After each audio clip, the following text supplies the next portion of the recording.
గౌతమ్ అహల్యకి బుడ్డోడికి కావలసిన ఐటమ్స్ అన్నీ బయట నుండి తీసుకొస్తూ ఉంటాడు.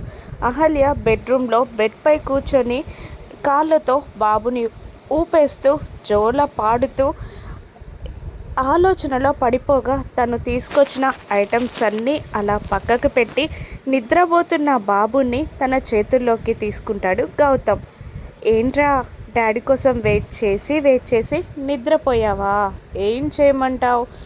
నీ కోసం మీ మమ్మీ కోసం కావలసిన ఐటమ్స్ అన్నీ తీసుకొచ్చేసరికి లేట్ అయిపోయిందిరా అని బాబుతో ప్రేమగా మాట్లాడుతూ ఉంటాడు గౌతమ్.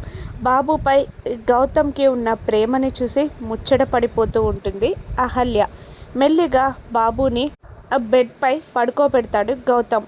గౌతమ్ వైపు అలా కన్నార్పకుండా చూస్తున్న అహల్యని చూస్తూ, ఏంటండి అలా చూస్తున్నారు అని అడుగుతూ ఉంటాడు గౌతమ్. ఏం లేదండి, మీలాంటి ప్రేమించే తండ్రి దొరకడం బాబు అదృష్టం అని అంటూ ఉండగా నవ్వేస్తాడు గౌతమ్.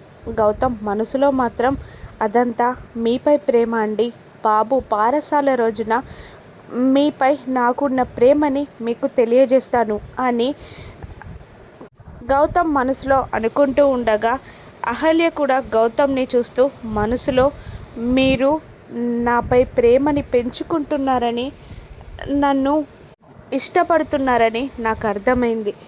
నాపై ప్రేమతో బిడ్డను కూడా ఇష్టపడుతున్నారని, ప్రేమిస్తున్నారని నాకు అనిపిస్తుంది. కానీ నేను మిమ్మల్ని వదిలిపెట్టి వెళ్ళిపోవాలండి అని బాధపడుతూ మనసులో అనుకుంటూ ఉంటుంది అహల్య. ఎవరి పంతం గెలుస్తుంది?